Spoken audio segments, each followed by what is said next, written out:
Good afternoon, ladies and gentlemen. It's your girl, Bebe Clement, the host of Bebe Means Business. I hope you guys had a good Easter, because I did. It was very restful, and I'm really pleased that I had that. Entrepreneurs, as you well know, often don't get the opportunity to rest, but I definitely rested this Easter, although I still did a bit of work, but notwithstanding, wasn't as bad as usual. So welcome once again to the BB Means Business Show. For those of you who are joining us for the very first time, this is the show where you can get all the tips, advice, knowledge, and assistance that you need in order to do well in your business and to become financially free. That's the whole aim of this particular program. I'm your host, Bebe Clement, and I run a group of small companies in London, England, and I'm also the author of this book, How to Go from Employee to Entrepreneur. This book has sold over 5,000 copies, and you better make sure you get it. What are you waiting for? If there's ever been a time to start a business, it is now. So I would strongly encourage you to get it. It's available on Amazon or from my website for £12.99 plus postage.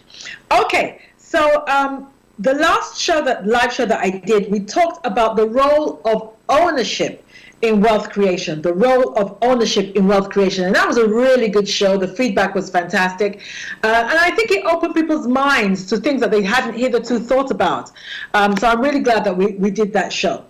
So today I'm going to do something that's slightly related, but before I tell you what that's about, just to let you know that this is a live show, and it's an interactive program, and I want to hear your views. I want your questions. I'm here to answer your questions, and to just enlighten you on anything that you might need help with. If you want to send us any questions, or you just want to give an opinion on the show, you just want to give feedback about a previous show, please feel free to do that. Our Twitter handle is @Starr Radio UK. That's @Starr Radio UK. Or you can text or WhatsApp us, and I'll give you the number now. It's 07539 661 744. That's 07539 661 744. Or of course you can email us at info@Starr Radio UK, or join us via Facebook at Starr Radio UK, and just put your questions in the chat, and my producer will pass them to me during the program, and I'll be more than happy to answer them. If you'd also like a shout out, then by all means just let me know, and I'm happy to do that. So this week, for those of you who are just joining this week, we're going to be talking about the several levels of income. Several levels of income. Now, one of the reasons why I decided to do this topic is because a friend of mine who's actually been on this show before, Dr. Remy Banjoku, he does talks on wealth creation in the trading and investment space. And he often starts his seminars with this statement. He says, a staggering 70% of the world's adult population are financially illiterate. 70%. So now, that might not seem like too serious a statement to you, but I want you to think about illiteracy from the outlook of being able to read and write. And you know that being illiterate, it locks you out of many things in life. It diminishes your ability to function properly. It robs you of potential. It stops your ability to access certain opportunities when they present themselves. In a nutshell, ignorance is not bliss, ladies and gentlemen. Ignorance is not bliss. And when it comes to financial literacy, the same is applicable. The same is applicable. In other words, it is what we don't know about money, what we don't understand about our economic environment, things that we don't know about capitalism and how it functions, how to create money, how to grow it, how to invest it, how to use it, how to save it. It is what we don't know about money that is keeping us poor. And I personally, call me a cynic, but I personally think that it's deliberate. Otherwise, why don't they teach financial literacy in schools? If the whole point of leaving school is to acquire skills that you can use in the marketplace in order to get money, then why not just teach people about money? But, that's just my little moan. The powers that be have their own reasons for doing what they do. But I'm determined to give you a lesson in financial literacy so that by all means, you can become financially free. Being poor is not fun. So I really want to, just give you little tidbits, just be part of your success story and helping you becoming financially free. So today we're going to be looking at the 7 levels of income, and it's unlikely, very unlikely, that we'll be able to get through all of them. So I might have a 2-part series, and that's fine. But I'm determined that we're going to do that.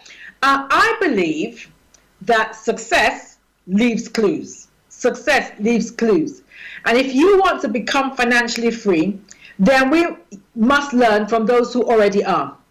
That's what we must do. In any sphere of life that you want to be successful, just go and look for somebody who is already successful in the area that you want to be successful in and sit at their feet and learn from them. What is it that they did? What mistakes did they make that I can avoid? Those kind of things. So that's what we're going to be doing today. One of the clues that successful people or financially free or rich people, whatever you want to call them, have left is that the average millionaire has about 7 different income streams going at any given time, which would go a long way to explain why employees don't become wealthy, because they're, by nature of their work, they are dependent on a single source of income, i.e. their salary. But millionaires have at any given time 7 different sources of income on the go. Now, I've been watching in recent times, because of his whole relationship with this whole pandemic, and he seems to have become the spokesperson for this whole pandemic. I have been reading a bit more about Bill Gates. And Bill Gates, as you know, was traditionally known for Microsoft. And we thought that was pretty much all he did. We knew about his charitable works, but we thought that was pretty much all he did. Now we are understanding that man is such an astute businessman. It is scary. He's got his fingers in so many pies. I was reading recently that he is now the single owner of the greatest amount of farmland in America. The greatest amount of farmland in America. He is the single highest owner, which means, in effect, basically, that somebody that has that kind of monopoly or that large amount of chunk of that industry will be able to dictate the food chain, control and dictate the food chain. And he's already started telling us how we should eat. Synthetic beef and all that. The point I'm trying to make is that we're now discovering that as a point of as an example, Bill Gates is not only into computers and IT and all that. He's also into pharmaceuticals. He's one of the shareholders of Pfizer and Moderna, I understand. He's also into farming. He's also into all kinds of other things. So they tend to have different income streams. So you and I must take a leaf out of their book, learn how they did it, and do the same thing. Okay. So, let's start with the first level of income, or the first level of wealth, or the first, income stream that they have. And the first one is money. Money. Now, what is money? Money is a medium of exchange in the form of coins and banknotes. It is also the most visible level of income. Everybody sees it. Everybody's familiar with it. Everybody, to an extent, recognizes it. We may not understand how it functions that much, but at least we recognize it, and it's the most visible. Everywhere you go, there's money. But why is money an important level of income?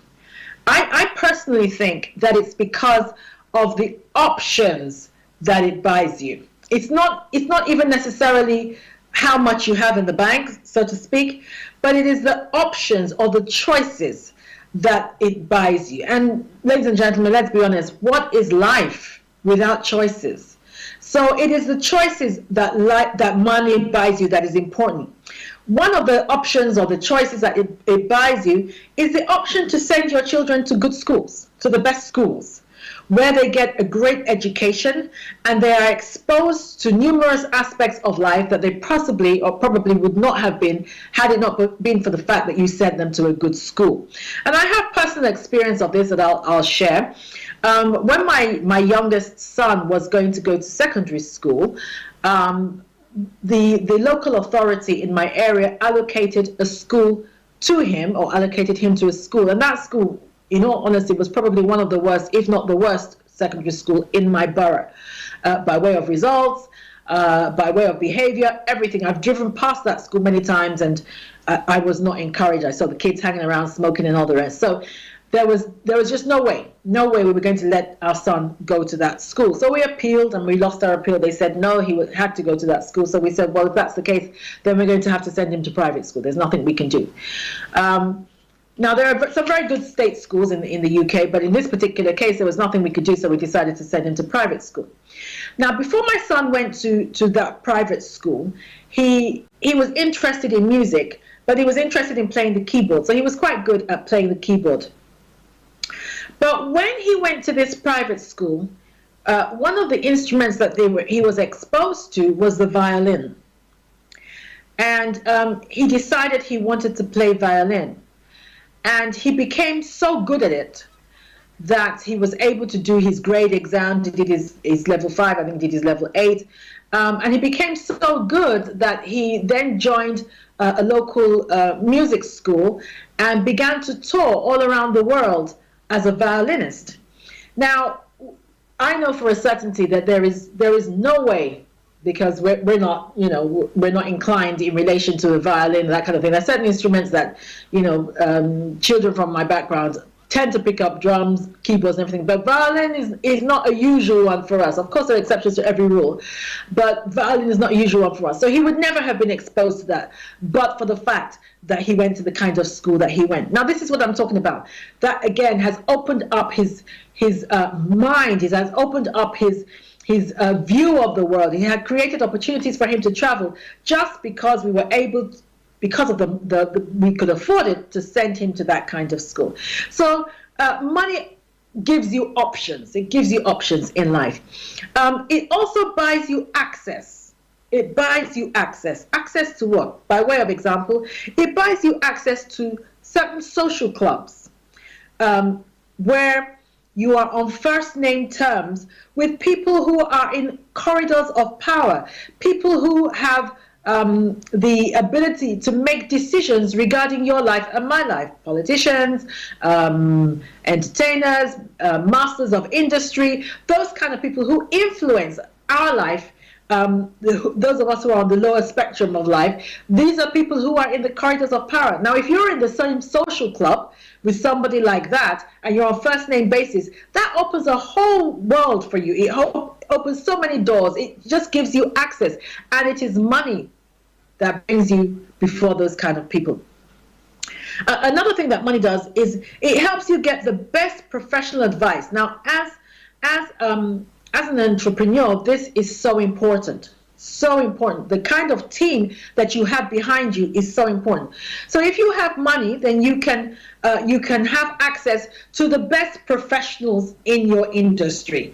So you have the best lawyers, you have the best tax consultants or tax specialists, and every millionaire or every rich person will tell you that they could not survive without the advice of their team, particularly their tax specialists, because tax specialists, they understand how to help you take advantage of the tax laws, how to hide your money, preserve your wealth for generations to come. This is what people do. This is what rich people do. They get the advice and the information from those who are in the know, so that they're able to preserve their wealth. Somebody like you and I, the average person, even when we get money, that's why people who win the lottery and don't know what to do with the money, they lose it very easily because they do not have access, or they don't know where to go and find a great team that will give them the right advice that will help them preserve their wealth and be able to leave it as a legacy for generations to come.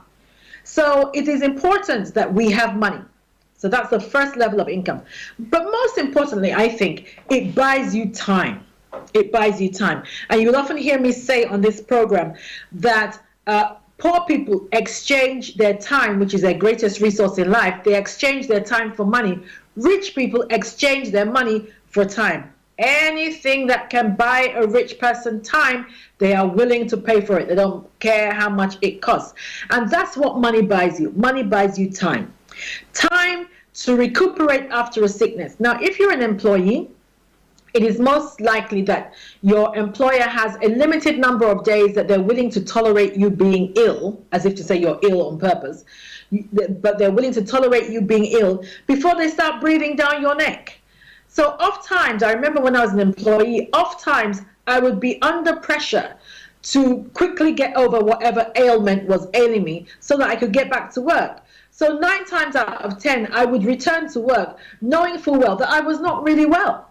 But because I didn't want my HR manager to start breathing down my neck and then calling me in for sickness meetings and all the rest, and it going towards your absence level and all the rest, you felt pressurized and stressed to return to work, even though you knew full well that you were not okay. So money buys you that option, If a job is doing you in, you can tell your boss to stop his job and you can walk. But money is what buys you those kind of options. Time to think. It buys you time to think. Now, the number of businesses, I was reading about this I think it was on Twitter, the number of businesses that have been birthed during COVID is phenomenal. And that's because most people are now working from home, and because they're working from home, they have a better work-life balance, and they're actually able to take time out of the day to think. Because if you're going to be an entrepreneur, you're going to have to learn to think. Time to think, to birth new ideas, to explore opportunities, to research, to try new things. It is money that enables you to do that, to expand your consciousness, to travel. People who travel have a better outlook on life. All these things take time, and money is what buys you time to do all those kind of things. Okay? All right. I'm going to take a quick break here, and when we come back, we're going to look at level 2. We've just looked at money, but level 2 is going to be vision. We're going to have a look at vision. That is another level of income, and I'm going to explain to you why that is. Don't go away.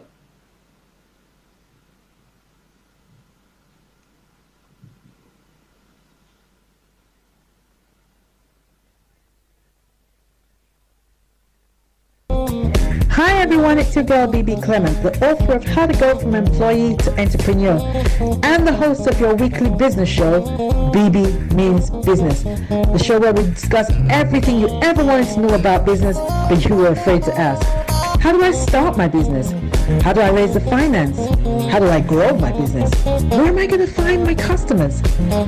Join me every Tuesday at 1:30 p.m. on Starr Radio UK to get all the information and tips that you need to become a successful entrepreneur and become financially free. Remember, don't let life dictate to you. Rather, put your signature on life. Get ready for this.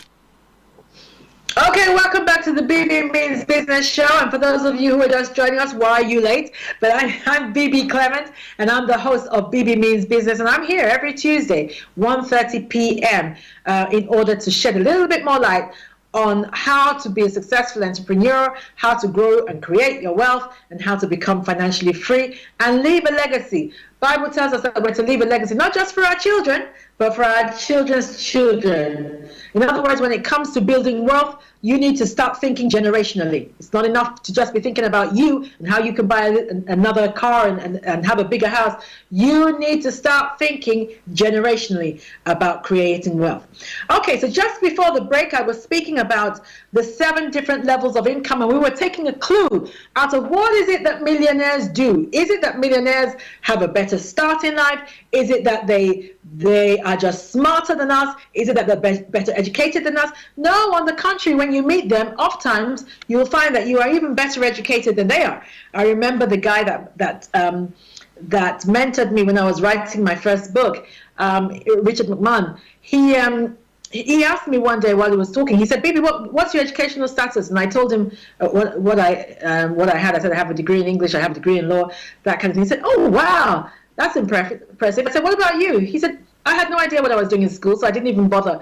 And I flunked out of school. I think I had just three. I got just 3 GCSEs, and the rest I failed. I had no idea what I was doing. But here's a guy with 3 GCSEs, and I'm paying him thousands to mentor me how to write a book because he had found an area that he was successful in, and he had become a millionaire." So it's not that they're smarter than you, it's not that they're better educated, but they understand certain things, and we need to find out what is it that they know that we don't know, and make sure that we adapt it to our lives so that we too can become financially free. So one of the things that we are discovered is that millionaires have at any given time about 7 different sources of income. So the first one I spoke about before we went on the break was money. Money is one level of income. Let's have a look at another level. The next one is vision. And now I know that sounds strange, but vision is another level of income. Now, vision consists of things like ideas, dreams, plans, goals. Now, they may not be tangible, they may not be concrete, but this does not make them any less real or denying of their existence. Now, I'm a Christian, as most of our viewers know, and when I read the creation story, it says that the earth was dark and void, and then God said, "Let there be light," and there was light. And I believe that man, you and I, have the same creative capacity.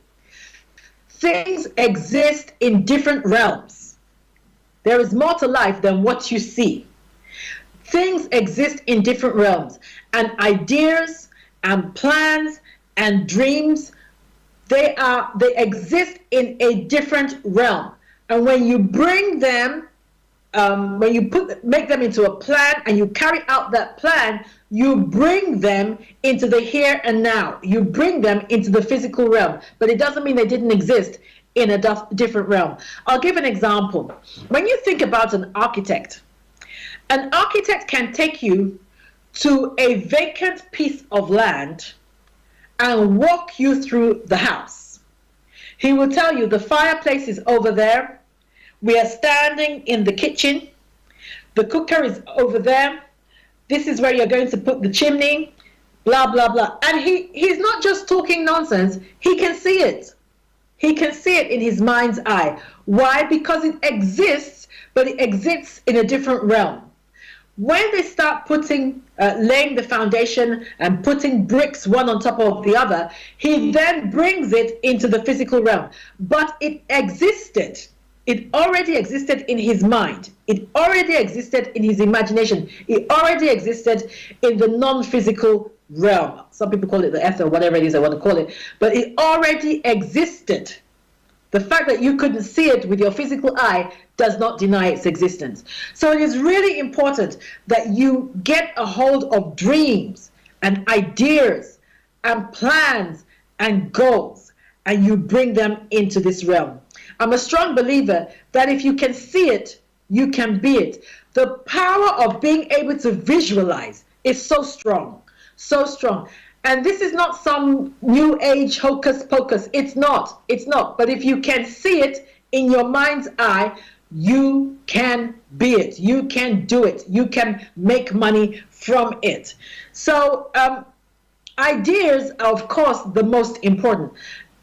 Listen, guys, Facebook, that has made Mark Zuckerberg one of the richest men on earth, was an idea. That's all it was. It was an idea. Uber is an idea. McDonald's is an idea. And you know what? When it comes to ideas are not even they don't just translate into physical objects that make you rich. The idea can be the process. It can be the procedure. So for instance, in the case of McDonald's, of course, burgers existed, hamburgers existed before McDonald's came along.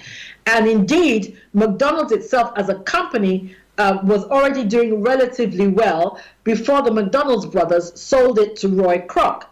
But Roy Kroc's intervention was what made McDonald's the multi-billion-dollar industry it is today. It was his intervention. And what did he do? It wasn't that. What did he do? It wasn't that he reinvented the burger, but what he did was he brought uniformity to the process. That was the idea that transformed McDonald's. So he brought to the process the idea that wherever you go to a McDonald's to eat a burger, whether you're eating it in London, or you're eating it in Paris, or you're eating it in Newcastle, or you're eating it wherever you're eating a McDonald's beef burger, that beef burger should taste the same. It should taste the same. Wherever you're buying a strawberry milkshake from McDonald's in the world, that milkshake should taste the same. It was the uniformity of process that Roy Kroc brought to McDonald's that metamorphosized it and blew it into the stratospheric kind of company that we know today. It was an idea. It was an idea. So here's my advice to you. If you want to do well in business, you must learn, first of all, to discipline and utilize your ideas and your thoughts. You must discipline your thoughts, begin to streamline your thoughts, and pay attention to your thoughts. Your ideas are like nuggets of gold hidden in dirt. That's what they're like nuggets of gold hidden in dirt.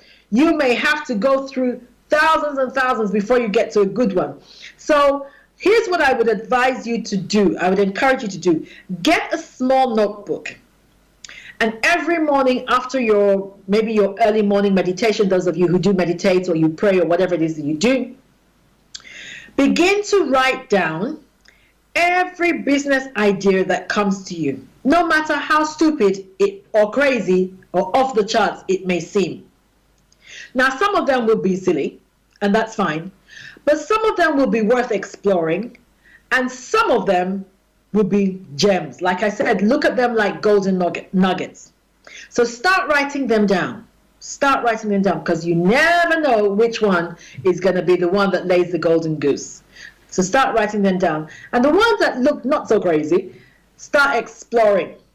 Look, if you know the number of people who have become millionaires based on what everybody told them was a crazy idea that would never work, you'll be amazed. Look at the Wright brothers. When the Wright brothers said that they believed that they could build a bird, a mechanical bird that would fly, people laughed them to scorn. It's history now. It's history now. Now they're talking about driverless cars, which maybe 20 years ago people would have laughed at. But now we expect to happen. So don't write the idea off just because you think somebody's going to laugh about it. Don't write it off as a result of that. Okay? Then as you go to work, for those of you who are still employed, as you go to work, walk around your workplace, looking at problems, and look for ideas as to how to solve those problems. Look at it from the client's perspective. It could be anything. Now, there's a particular young man I know in Nigeria, and if he's watching, I want to do a shout out to him. Toby, hi. He worked in a hotel, and he worked in a hotel kitchen in Nigeria. And he discovered that hotel kitchens are very, very slippery. So it wasn't unusual for some of his colleagues, or a lot of his colleagues, to fall down regularly and to injure themselves. So he thought, okay, what can he do to solve that problem? And he thought, rubber shoes. So he began to buy rubber shoes and sell them to his colleagues at work. And then he began to be known for that, and people began to order those shoes from him. Rubber-soled shoes. Amazing. Amazing. He saw a problem, and he looked at, how can I fix this problem? And out of that, a business was born. So please, that's what you need to do. It could be anything, but look for problems and look for how you can solve them, and begin to write down those ideas. And if you need help, there are people like me, business advisors, business consultants, who can show you how to monetize those ideas, or can show you how to,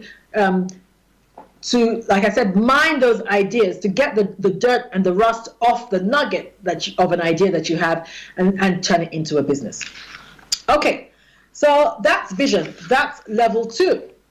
Let's have a look at relationships. We'll have a quick look at relationships, and then we'll take another break. Relationships, I think this is the most important level. I really do.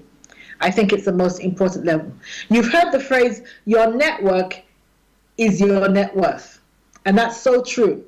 Now, your relationships include your friends, your family, your colleagues, but it also includes other people, like people that you meet at like networking events and things like that. So I'm going to talk about the whole spectrum as we go along. Now, for instance, just being seen with certain people will increase your worth in the marketplace. Just being seen.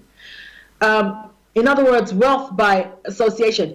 You know what they say about a rising tide lifts all boats. I'll talk about that in a minute. But just being seen with certain people can increase your value in the marketplace. So for instance, just my industry is speaking and training. So just having your picture taken with somebody like Les Brown or somebody like that, Tony Robbins, that kind of person, just, you might not even know him, you might just be at his event, and just having your picture taken with him can increase your value as a speaker in the marketplace. I remember when a bank manager friend of mine contacted me, I think it was last year, very excitedly to say, Bebe, I've just been on Instagram and I can see that John Maxwell is following you on Instagram, and he was so excited, and I was already excited because I'd seen that the week before, so I was like, oh my God, John Maxwell, who is the #1 lead in the area of leadership, which is another area that I'm very, very, very passionate about, was following me on Instagram. I was like, oh my God, what could I possibly have to say that this man would be interested in? But just the fact that somebody like that was following me on Instagram raised my profile in the marketplace. A huge shout out to one of my heroes in the Christian space, T.D. Jakes, Bishop T.D. Jakes. I discovered that he's following me on Twitter.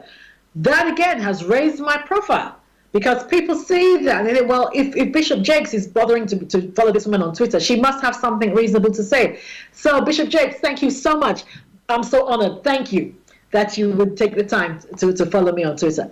So yeah, so these kind of things is within your network, just by association, increases your value in the marketplace, which again increases the amount of money that you can make in the marketplace. Okay. Now, like I said earlier, a rising tide lifts all boats. There's certain people that just being around them will expand your consciousness of what is possible for your life and for your business. Just being around them. Now, for instance, this is why I harpen upon the importance of having mentors. You must have mentors because they ignite you, they revive you, they strengthen you, they help you see what is possible. There's a particular mentor that I have, Mr. Aki Naftel, and he's the managing director of Instinct, the Instinct Media Group. And whenever he comes to the UK, I can't wait to go and see him. I really can't wait to go and see him. And his poor wife, she's always so nice to me. She must think, my God, this woman, she's always stalking my husband. But it's because he's one of my mentors. And, just being in his presence for about 30 minutes, an hour, when we discuss ideas and we look at where I am in my business, and he gives me some tips, and he gives me some ideas as to how I can improve my systems, that kind of thing. That kind of information is invaluable to me. And just being in his presence for about an hour can, just makes my brain begin to tick. And by the time I go home, I always go to see him with a notebook and a pen. Whenever I go and see great men, I always do that. I always have a notebook and a pen because you never know what they're going to say. Never know what they're going to say. Sometimes they say something unconsciously that can just do that for my brain and revolutionize my thinking. So yes, those kind of people. Another person is my best friend, Sandra, who I've also had on the show. Just sometimes I just pick her brains. I just take time out and talk to her not as a friend, but as a business mentor, and get her advice, listen to things that she says, that kind of thing. Because she's a Syrian entrepreneur and she's very successful at what she does. So I learned from her, and again, the more I learn, the more value and put into practice, the more valuable I become in the marketplace, the more money I can make. So your network is very, very important. So let's look at networking.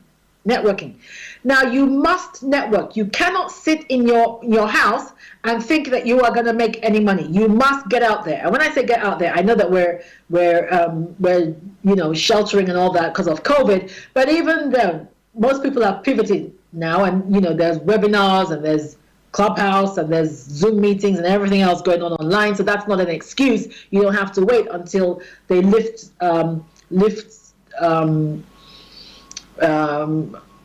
until we can go back to normal before you start networking. You must be networking. Even now, you must be networking.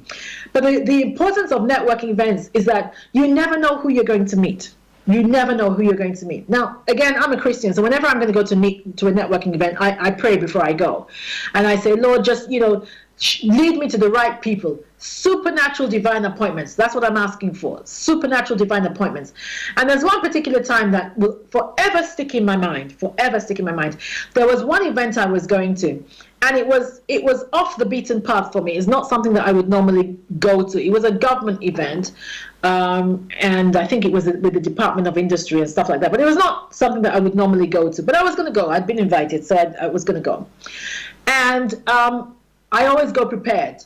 Because I'm a strong believer that fortune dances with those who are already on the dance floor. There's nothing worse than having an opportunity and you are not prepared. It's better to be prepared and not have an opportunity than have the opportunity arise and you are not prepared. So I always go to an event prepared.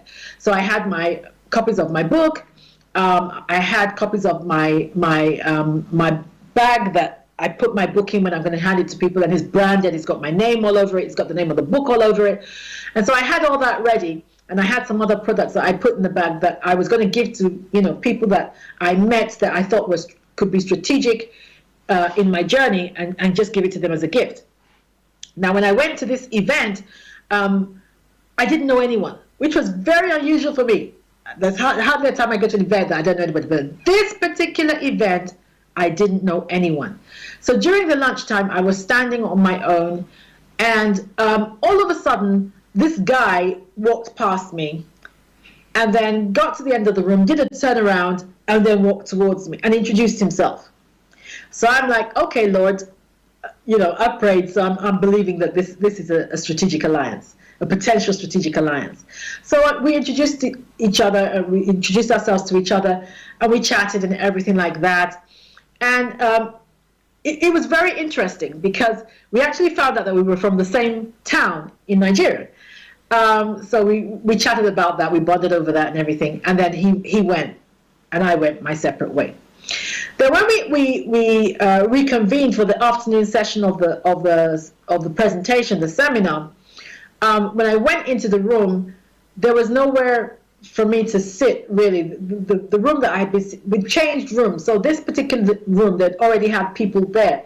But the guy that I had spoken to earlier, there just happened to be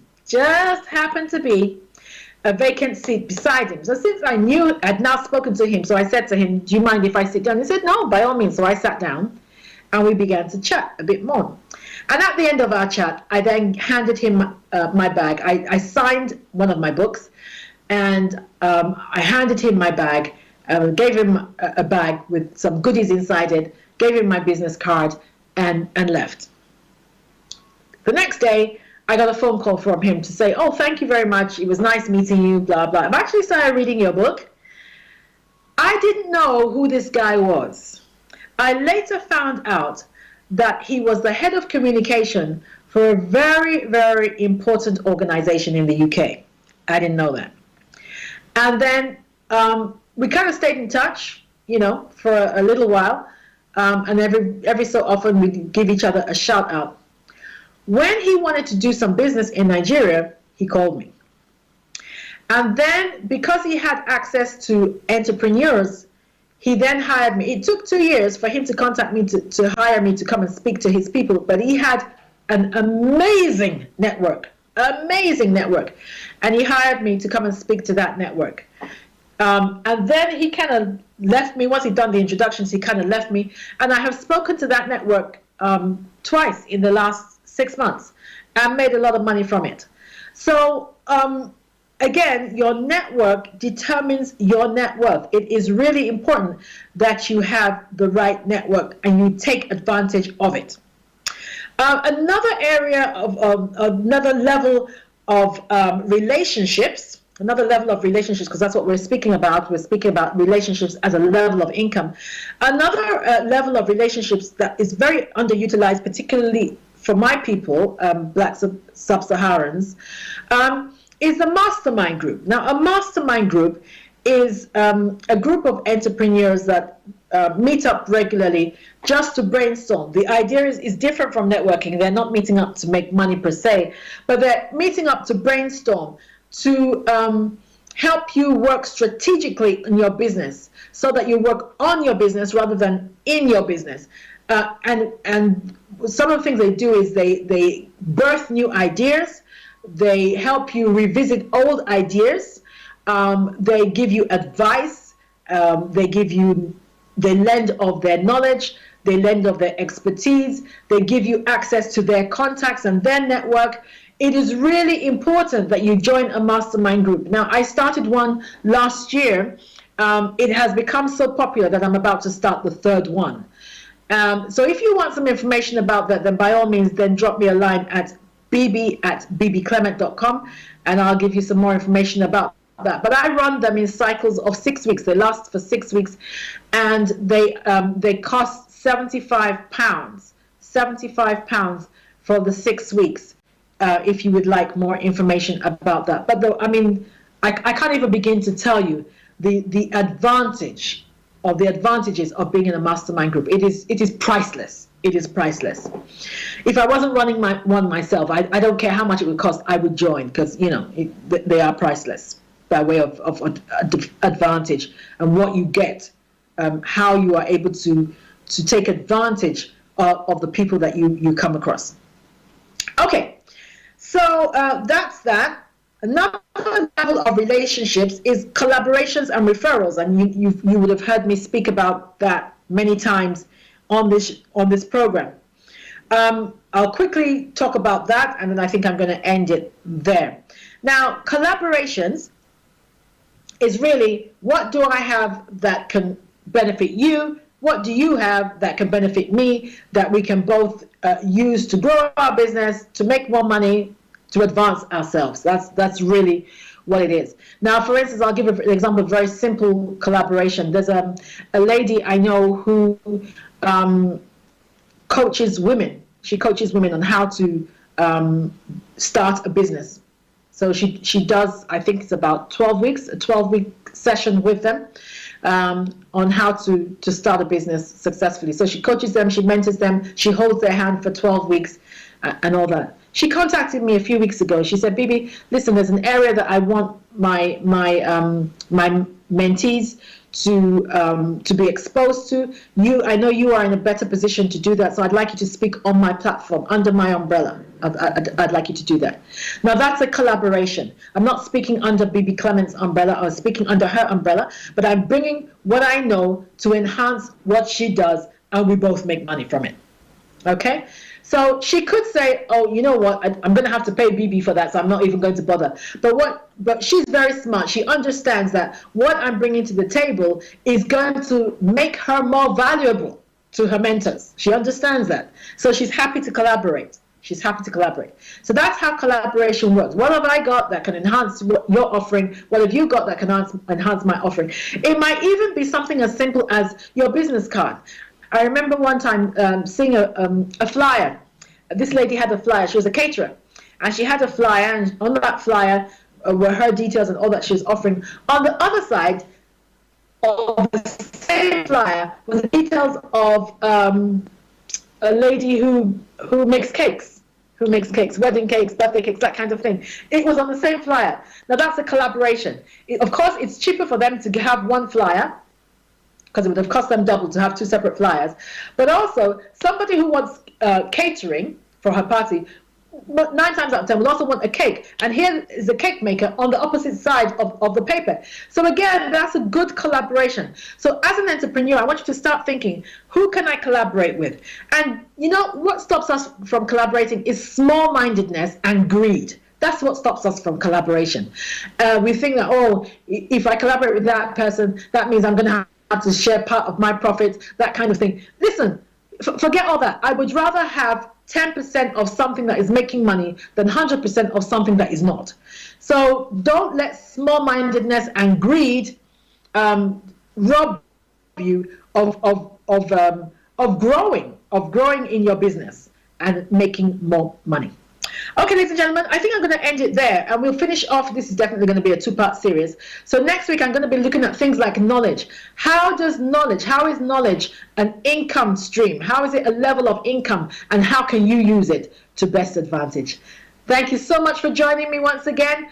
Have a great week. Make some money. Stay safe. And as I always say, don't let life dictate to you. Rather, put your signature on life. Bye-bye. Hi everyone, it's your girl Bebe Clement, the author of How to Go from Employee to Entrepreneur and the host of your weekly business show, Bebe Means Business, the show where we discuss everything you ever wanted to know about business but you were afraid to ask. How do I start my business? How do I raise the finance? How do I grow my business? Where am I going to find my customers? Join me every Tuesday at 1:30 p.m. on Starr Radio UK to get all the information and tips that you need to become a successful entrepreneur and become financially free. Remember, don't let life dictate to you. Rather, put your signature on life.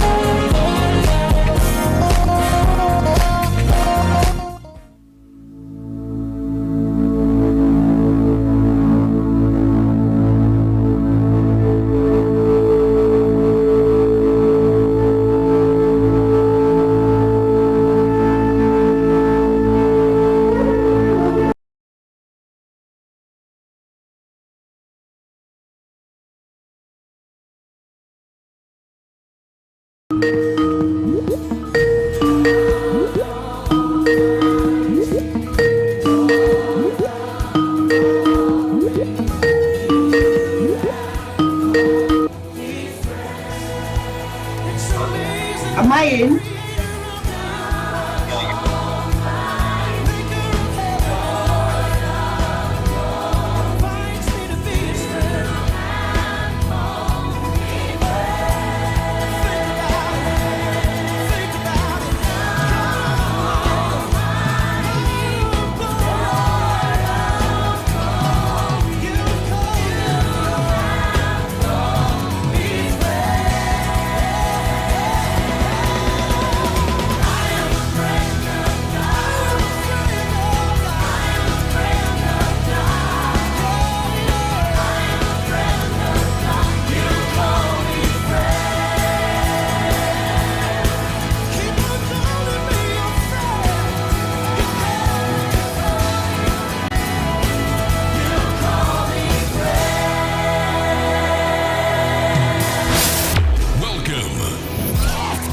The best radio show. This is Starr Radio UK.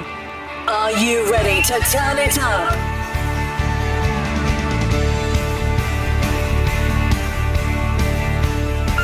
All around the world.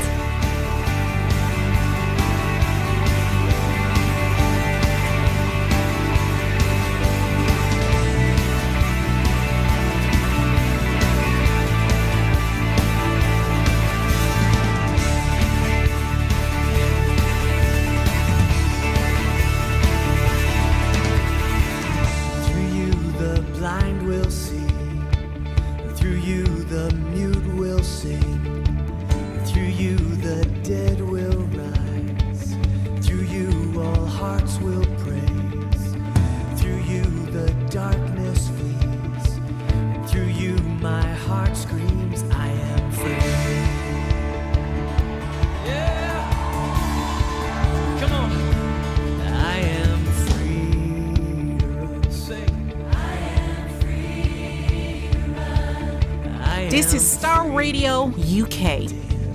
Broadcasting worldwide, online 24/7. In your car, at work, at home, on your smartphone.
You are free in the name of Jesus.